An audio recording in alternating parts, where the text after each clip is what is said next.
दुष्ट राजा। अब मेरे साथी साधु रमेश ने कहा कि आपकी बाइबल बहुत सत्य है, इसमें जो ज्ञान है वह कहीं नहीं। शैतान की सभी चालों को निष्फल करने की हर बात इसमें लिखी है। यहाँ तक कि जीव जंतु भी, जंगली जानवर भी इसे पहचानते और इसकी शक्ति से डरकर चले जाते हैं। मैंने कहा, यह तो ईश्वर का वचन है, स्वयं ईश्वर है। यूहन्ना 1:1-2। सृष्टिकर्ता प्रभु सर्वशक्तिमान को कौन नहीं जानता। इस प्रकार मैं उन्हें 1 घंटे तक वचन की महत्वता का उपदेश सुनाता रहा। वे तीनों हिंदू साधु पूर्ण रीति से प्रभु यीशु पर विश्वास करने लगे थे। बाइबल की सत्यता को वे बड़ी श्रद्धा, भाव और भक्ति पूर्वक सुन रहे थे। अब तक अनेक आश्चर्य कर्म अपनी आंखों से देख चुके थे। हम वार्तालाप कर ही रहे थे कि हमें किसी मनुष्य के कदमों की आहट सुनाई दी। हम तीनों ने बाइबल से दृष्टि उठाई और सामने देखा। हमें एक बार तो अपनी आंखों पर संदेह हुआ कि जो हम देख रहे वह सत्य है या सपना। एक बहुत स्वस्थ और सुंदर व्यक्तित्व वाला मनुष्य, झिलमिलाते शाही वस्त्र और सोने और हीरो के गहने तथा सिर पर मुकुट धारण किए महाराजाओं की तरह बड़ी शान से बर्फ पर चलता आ रहा है। बहुमूल्य मणि तथा हीरो की चमक से हमारी आंखें चुंधिया रही थी। वह चलता हुआ कुछ ही क्षणों में हमारे निकट आ गया। हमने उसकी ओर दृष्टि उठाकर देखा। उसके रौबीले चेहरे पर उसकी आंखें हमें बड़ी विचित्र लगी। उन आंखों में कपट और धूर्तता भरी थी।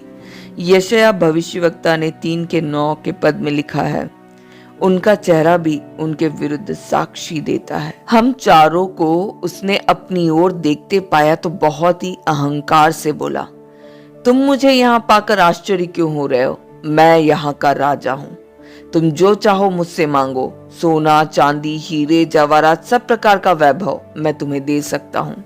उसकी आंखों में भरी धूर्तता और चेहरे पर छाई कपटता तथा अहंकार के कारण हम कुछ तो उसे समझ रहे थे। जब उसने मुंह के बोल अहंकार पूर्ण शब्दों से बाहर निकले तो हम उसकी सत्यता को भी जान गए। यीशु मसीह ने कहा, मत्ती 12:35-37 पद में, भला मनुष्य मन के भले भंडार से भली बातें निकालता है और बुरा मनुष्य बुरे भंडार से बुरी बातें निकालता है, क्योंकि मनुष्य अपनी बातों के कारण निर्दोष और अपनी बातों ही के कारण दोषी ठहराया जाएगा। मैंने अपने साथियों को कहा कि यह स्वयं शैतान आया है हमारी परीक्षा एक बार और करने, जो हमें धन वैभव का लालच दे रहा है। इसके पहरावे और रूप के बहकावे में मत आओ, क्योंकि बाइबल में कहा गया है, यह कुछ अचंभे की बात नहीं, क्योंकि शैतान आप भी ज्योतिर्मय स्वर्गदूत का रूप धारण करता है। 2 कुरिन्थियों 11:14। मेरी बातों को सुनकर वह मंद मंद मुस्कुरा रहा था। मैंने बाइबल को सीने से लगाकर उस दुष्ट से कहा, ऐ शैतान, मैं जानता हूं, मैं तुझे यीशु के नाम से आज्ञा देता हूं कि हमसे दूर हो। हम तेरी चालों में फंसने वाले नहीं। वह तुरंत ही वहां से अदृश्य हो गया। उस परीक्षा के पश्चात हम प्रार्थना में लग गए। कई घंटे हमने प्रभु के साथ प्रार्थना में व्यतीत किए तथा आत्मिक बल प्राप्त किए। प्रार्थना समाप्त कर हम आपस में विचार विमर्श कर ही रहे थे कि शैतान कैसी कैसी युक्तियों से ईश्वर के भक्तों को धोखा देता है, परंतु सर्वशक्तिमान प्रभु परमेश्वर जिसके साथ हो वह कभी भी शैतान से नहीं हारता। मेरे साथी हिंदू साधुओं ने जब यीशु के नाम के महत्व को पूर्ण रीति से जान लिया तथा स्वयं उसे अपनी आंखों से देख लिया तथा हृदय से अनुभव किया कि वह एक ऐसा प्रभु है जिसके द्वारा उद्धार, जीवन तथा मुक्ति मिलती है तथा उसके अधीन शैतान एवं सृष्टि की सभी शक्तियां हैं, इस कारण अब उन्होंने कहा कि हम भी प्रभु यीशु के दास हैं, तो आनंद से मेरा मन झूम उठा। मैंने प्रभु का धन्यवाद किया तथा उन्हें प्रभु यीशु का प्रेम, सत्य और बलिदान की बातें बताने लगा। इस प्रकार कई घंटे बीत गए। सवेरे 8 बजे हम इस पहाड़ी पर प्रार्थना करने आए थे। 3 प्रकार से हमें शैतान ने परखा, परंतु प्रभु हमारे साथ होने के कारण तीनों बार ही हम परीक्षा में उत्तीर्ण हुए। पहाड़ी पर हमें शाम के 4 बज गए थे। हम कैलाश महर्षि के आने का इंतजार कर रहे थे। उन्होंने कहा था कि जब तक मैं ना आऊं यहीं बैठे प्रार्थना करते रहना। प्रभु से भेंट। अचानक हम चारों के मध्य एक और तेजस्वी वृद्ध मनुष्य ना जाने कहां से आकर बैठ गया। हमें उसके आने का कुछ भी पता ना चला। हम चारों ही बहुत आश्चर्य से इस अनजान व्यक्ति के पवित्र और तेजस्वी चेहरे को देख रहे थे। उसके चेहरे पर एक विचित्र प्रकार की ज्योति चमक रही थी। उसका मुखमंडल एक भोले भाले अनमोल शिशु के समान कोमल था। उसकी आंखों में पवित्र प्रेम झलक रहा था। सिर तथा दाढ़ी के बाल लंबे तथा बर्फ के समान सफेद थे। उस व्यक्ति को देखते ही हमारे मन शांति और आनंद से भर गए। उसके पवित्र और प्यारे चेहरे से हमारी दृष्टि हटती ही ना थी। उससे कुछ पूछने का साहस हमें ना हुआ। कुछ क्षणों तक हम मौन उसे देखते ही रहे। अंत में उस वृद्ध व्यक्ति ने मुस्कुराकर बड़ी ही मीठी ही आवाज में कहा, बेटो, तुम मुझे देखकर खुश हो रहे हो ना? मैं वही हूं जो सदैव तुम्हारे हृदय में रहता हूं और साथ रहूंगा। तुम मुझे ही पाना चाहते हो ना, पर मैं तो तुम्हारे हृदय में रहता हूं। इतना बोलते ही वह भी अदृश्य हो गए।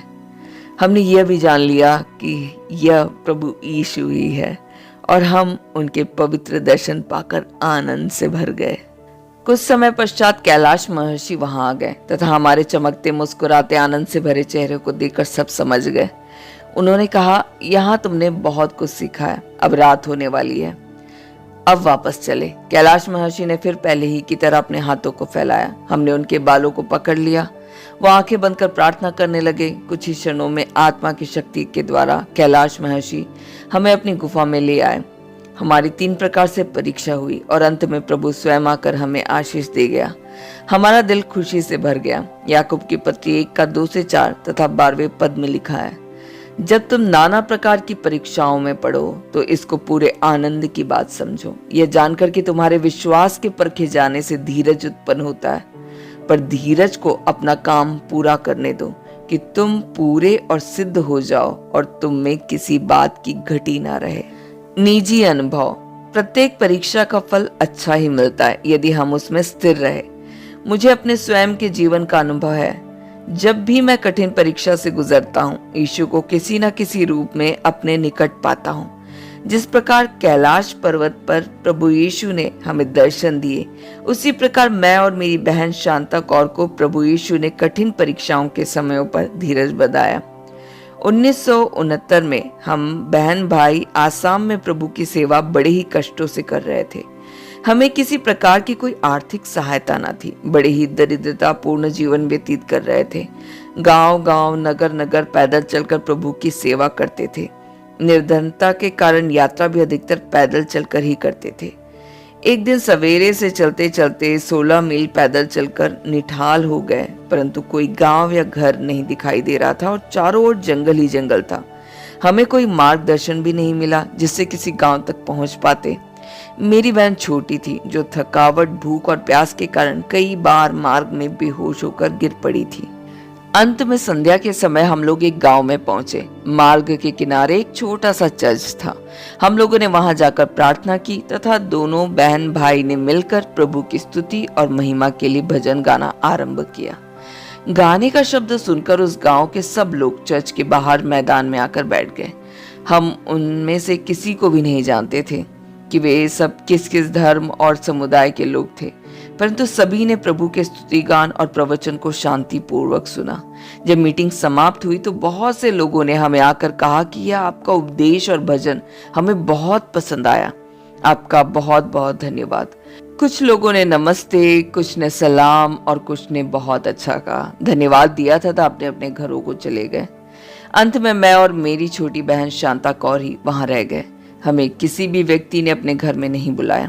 ना किसी ने यह पूछा कि आप कहाँ से आए हैं, कहाँ रहेंगे, क्या खाएंगे, कहाँ सोएंगे, परंतु किसी ने भी हमारी सहायता करने की बात नहीं सोची।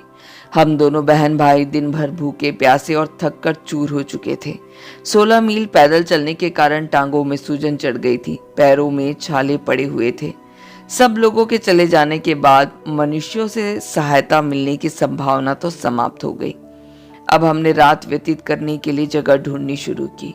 हमें उस छोटे चर्च के पीछे एक झोपड़ी मिल गई जो कि उस समय खाली थी। हम लोग प्रभु का धन्यवाद करके वहीं जमीन पर सो गए। सवेरे उठकर देखा कि वहीं पास में एक पानी का कुआं था। उसी में स्नान किया तथा वहीं से हम दोनों ने पेट भर पानी पिया। दिन के समय कोई भी व्यक्ति हमारे पास नहीं आया। रात को जब फिर हमने चर्च के पास खड़े होकर गाना गाया तो फिर पूरे गांव के लोग एकत्र हो गए। उस रात को भी किसी ने हमारी कोई सहायता न की। इस प्रकार हमें वहां 7 दिन तक किसी ने भी कुछ खाने को नहीं दिया। हम स्वयं कभी किसी से अपने लिए नहीं मांगते। प्रभु आप यदि किसी बहन या भाई को प्रेरित करे और वह हमारी सहायता करे तो हम उसे सहज स्वीकार करते हैं। 7वें दिन असीमित आनंद।